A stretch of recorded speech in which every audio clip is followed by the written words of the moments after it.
My name is Ariane Granleese, and I was born in Danzig, which was a free city with its own passport and nationality, like Monaco or Liechtenstein, but eventually became Gdansk, which is now Poland. My father was Polish, and my mother was German. My father was Jewish, and my mother was Protestant, which in those days was an unusual partnership. I spent my early childhood in Danzig till I was just over 3. And then because the war was imminent, and because, of course, my father being Jewish, we moved to France. We were lucky that the French didn't denounce us, so my family was safe. My father came from a family of 10. 2 of them died at childhood. 4 were alive after the war, and 4 died during the war, 1 on the Russian front, and 3 with their family in concentration camps. One day, the Germans came into our building, because we lived on the 2nd floor of a 5-floor apartment block, and they came and they started marching, 1st floor, 2nd floor. My father didn't know if he should open the door, if they knocked or what. They went to the apartment next door, and they caught somebody, brought him down, and eventually the guy was shot and never came back. I can remember people with the marking of the concentration camps on their hands. That I can remember. Well, when I arrived in England, of course, I didn't know a word of English. So I went to ordinary school called Frobo, where for a year I learned really only English. And then I went to a secretarial school to learn shorthand typing, bookkeeping, so that I could be self-supporting if need be.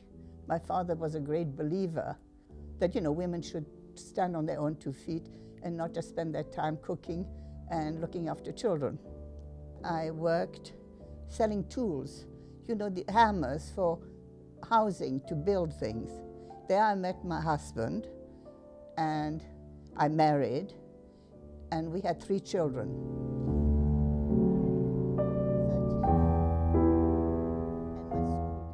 My marriage was a disaster, very unhappy, and I decided that the only way out was to divorce, and that I would do my best to try and see how I could raise my 3 children. So it was a picture. Here's your mother. This is the picture of her before she got to know you. I then decided that life for my children was not going to be what I dreamed for them. There wasn't quite the opportunity. So I decided to come and visit Canada, which I did for 2 weeks, to see what the market was like, whether what the housing was like, and whether I could make a go of it.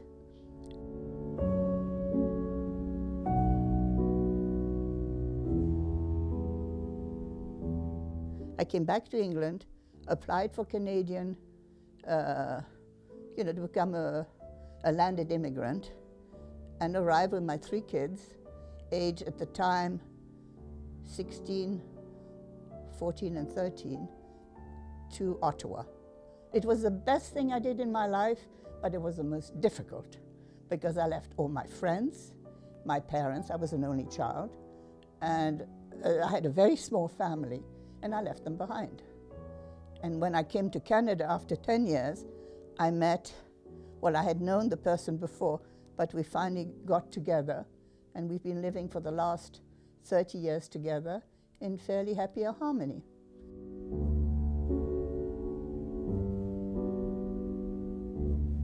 And then I was diagnosed 3 years ago with cancer, lymphoma, and Hodgkin's.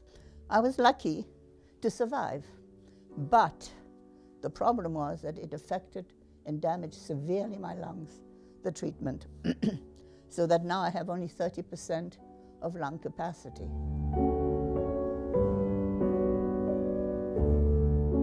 I had the wonderful opportunity of traveling, of seeing Canada, of learning about Canada, about its differences, and eventually became a Canadian. And I was very proud, and am very proud, of being a Canadian.